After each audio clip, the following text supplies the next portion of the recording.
Hey everyone, welcome back. We are back with the Peugeot 304 Cabriolet for more work on the brakes and hydraulic system. But this will be the final episode and a slightly different one. Let me explain why. First, let me remind you that in the last episode I sent the brake master cylinder for refurbishment. In this episode I will be reinstalling it. Since I already know how things turned out, I won't keep you in suspense. One of the great things about creating content is the ability to connect with you, the audience, and share experiences. Many of you watch my channel to learn or just to enjoy watching cars, both classic and modern, being worked on. This video is going to be quite long. If you didn't know, you can always skip ahead or speed up the playback to watch it faster. I use this feature all the time. It helps me get more things done during the day.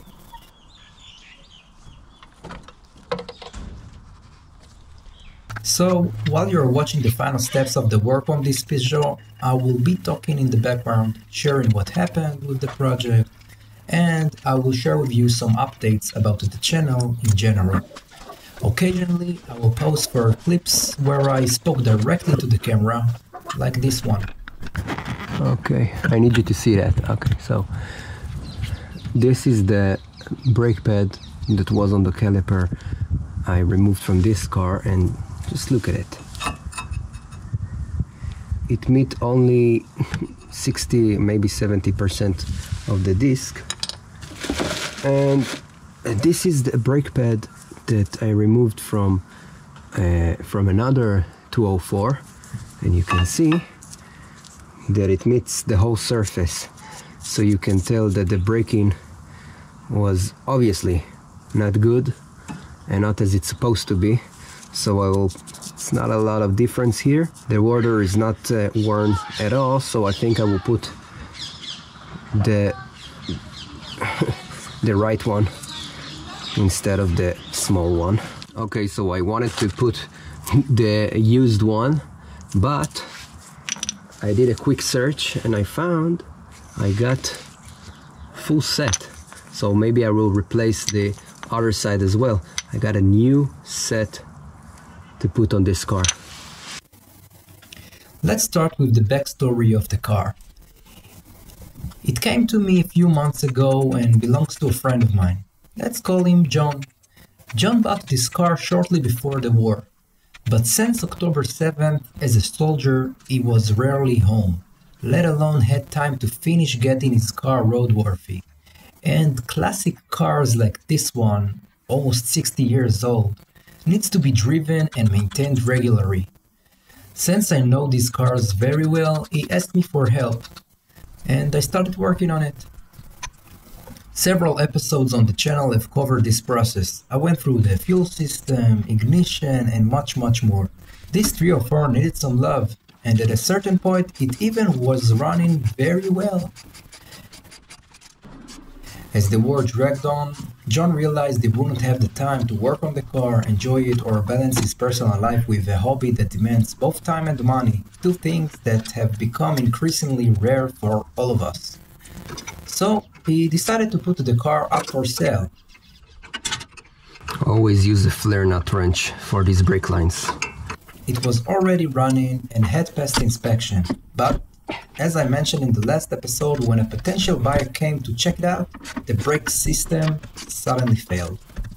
Unfortunately, my own schedule had also gotten tighter, and diagnosing and fixing the issue took several weeks. Now it's good, it's not moving anywhere. Let's continue with the clutch. I managed to steal an hour here and there to work on the 304, but time was running out. I could have edited this episode down to just a few minutes, but I wanted to convey what I was feeling while working on the car at this stage. The feeling that any moment now the problem will be solved and the car will be ready to drive again. But as time passed, frustration grew and I started to wonder if it was time to let go. In the last episode, I assumed there was air trapped in the brake system, which was causing the pedal to sink. So the solution is to send the master cylinder for refurbishment, which I did. I started reinstalling the clutch master cylinders. One sits on the gearbox and one on the pedal. The access is terrible and you can tell from the camera angle how awkward it was. If you made it this far into the video, let me share something. Nearly all the videos you see on this channel are the only car work I do.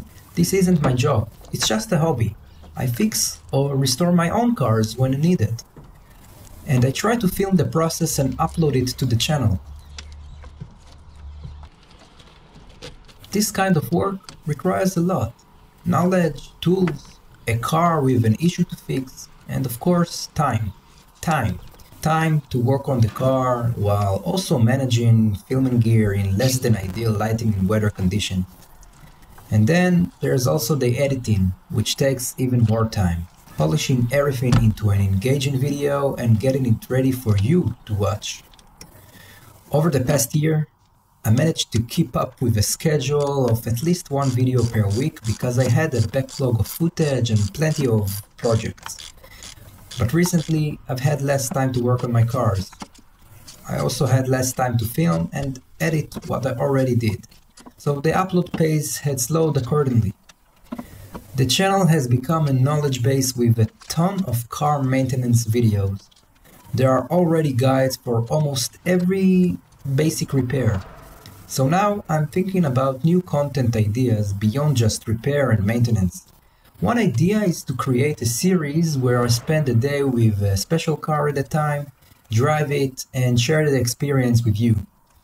I've mentioned this before, but I haven't managed to make it happen yet. I'd love to hear your feedback. What would you like to see? Now, back to the Peugeot. After reinstalling the clutch master cylinders, I moved on to the brake master cylinders. My assumption was simple. Just reinstall it, bleed the air out, something I've done dozens of times, and that's it. I started by bleeding the clutch system first, using a manual vacuum pump.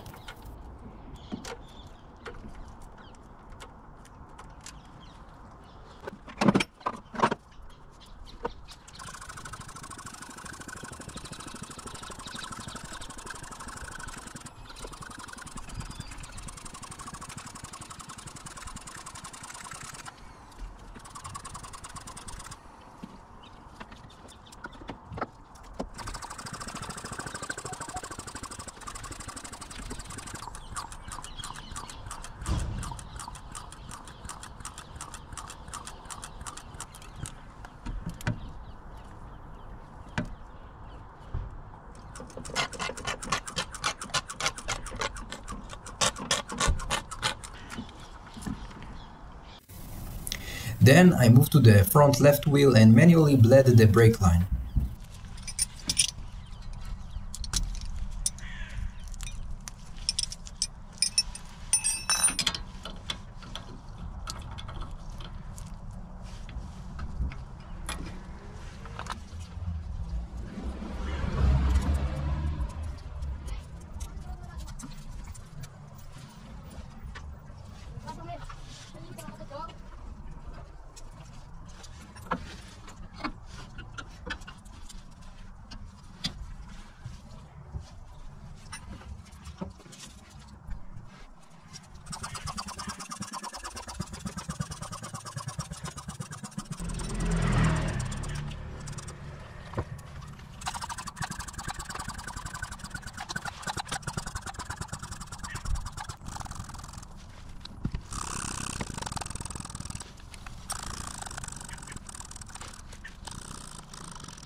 And the sun was setting.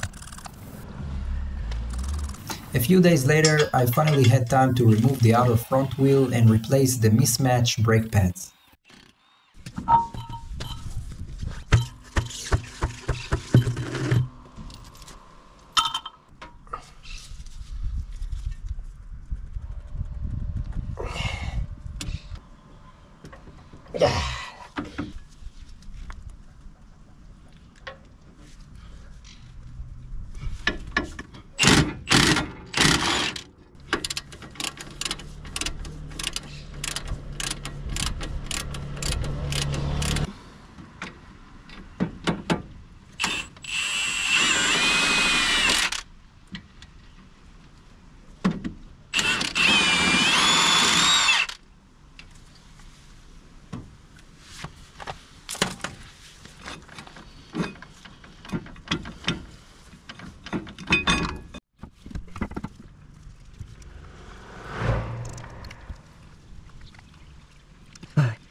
This is of course not the original pin.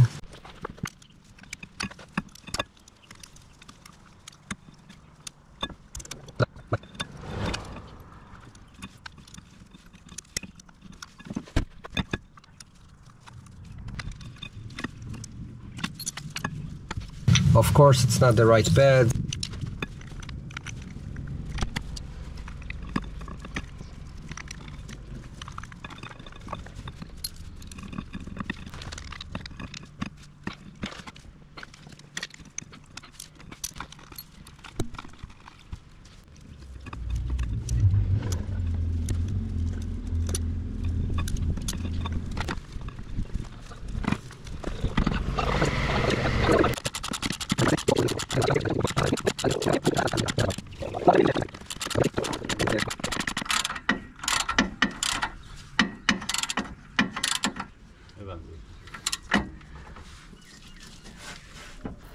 Once the new pads were in, I continued bleeding the brake fluid, but this time I preferred having someone help me. One person pumps the pedal to bleed pressure, while I release the fluid from the bleeder valve. זוז הרבה מהכביש. תסתכל על אבא. אתה מחזיק? רגע. תשאיר לחוץ.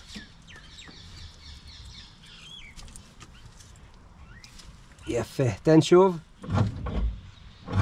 3 פעמים ותחזיק. יפה, מתחיל לצאת, תן 3 פעמים ותחזיק.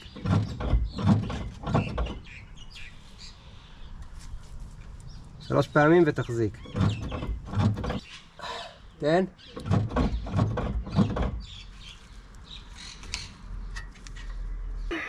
תן.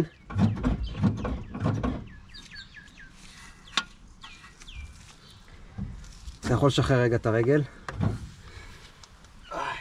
לא, לא עושה כלום. As you will see in the video, it didn't work. I tried again and again. Each time hoping that it would be it, that fluid would finally start flowing, טוב, עזוב. but nothing. Everything remained dry. The friend who was helping had to leave, so another friend stepped in. I thought maybe I should try from the other side, and yes, some fluid did came out, but again, not enough pressure was building to properly bleed the system.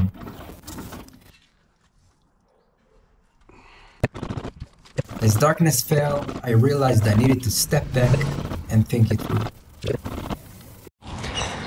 Okay, so I tried to bleed the system, but nothing moved. So what I did, I went to all the nipples, all the bleeding nipples, and let me show you. Oh, here we can see it start leaking. I opened all the nipples. Here we can see that the nipple is not leaking yet.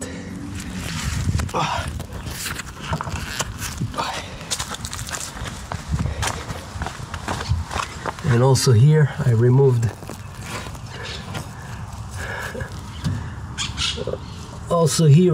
the nipple, and now the other side.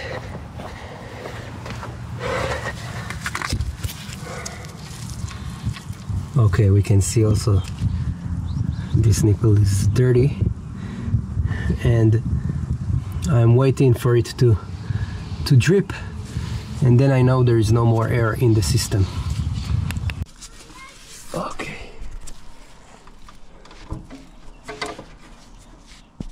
Okay. Nice and snug. Okay. Good. Okay, I will be waiting for it to start dripping, and in the meantime I will return the battery. The master cylinder itself had pressure. When I disconnected the output line, fluid sprayed out. That meant it was working. So I figured there must be a blockade somewhere in the system. A few more days passed, during which I left the bleeder valves open, hoping to see fluid dripping out whenever I passed by the car. But nothing. Everything was bone dry. As a last attempt, I borrowed a compressor-powered brake bleeder from a friend. I pushed the car home to access a power outlet, set everything up, and...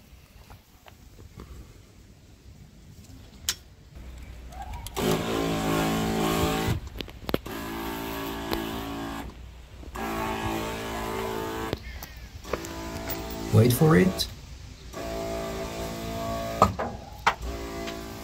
Nothing. The blockage wouldn't budge.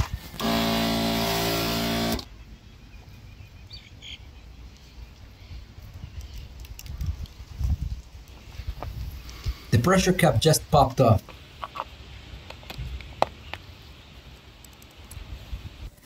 I thought of trying again and holding it in place.